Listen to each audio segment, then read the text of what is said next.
苗栗通宵白沙屯护国右面的妈祖婆，讲到这苗栗白沙屯宫天宫妈祖进香，在今暗时11点25分要起驾，要去到北港朝天宫进香。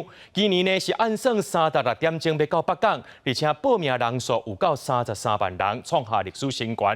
那这白沙屯妈呢，伫咧5月11日回宫，因暗8点总统赖清德也去到现场参香。 白沙屯宫天宫庙埕外口4颗围仔的大细条路是下下直直，今仔下暗白沙屯妈祖就要起驾到北港进香，这乡镇卡早大心来准备，沿途热情的店家民众分点心，因为进香路途远，有连续参加4档的乡镇卡特别来领5载位啊，希望路途一切顺遂。因为我们要跟着妈祖走，然后要走全程的话。 这个是保护我们的双脚，然后可以让我们更有力。所以我走前2天跟后2天，脚比较不会磨破，不会起泡。对，就是这样子。我们也是来发检验品的。除了乡镇卡，也有4天10档前就参加。这2天因为着癌症无法度参与，又向妈祖下愿，今年身体顺利恢复了后来还愿。拜时早起特别对家己骑奥多麦来斗3天。我感觉是妈祖婆给我保庇，让一粒癌照出来。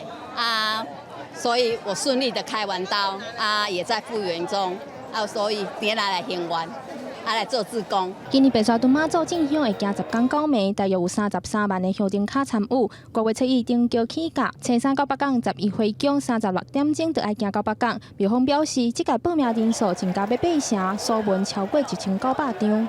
咱每年咱白沙屯伊的特色就是咱去到北港较火咱有上诉文，上诉文就是咱有报名的人，咱拢逐一的写在诉文内底，拢总咱的诉文有1920张。庙方表示，因为天气真热，乡镇卡一定要注意莫着刷。下暗11点25，白沙屯妈祖会登桥起驾，到时阵总统赖清德、台中市长卢秀燕、婚姻馆长张丽仙会到现场参香，同齐展现台湾人对妈祖虔诚信仰的热情。记者张家嘅小桂林苗栗报道。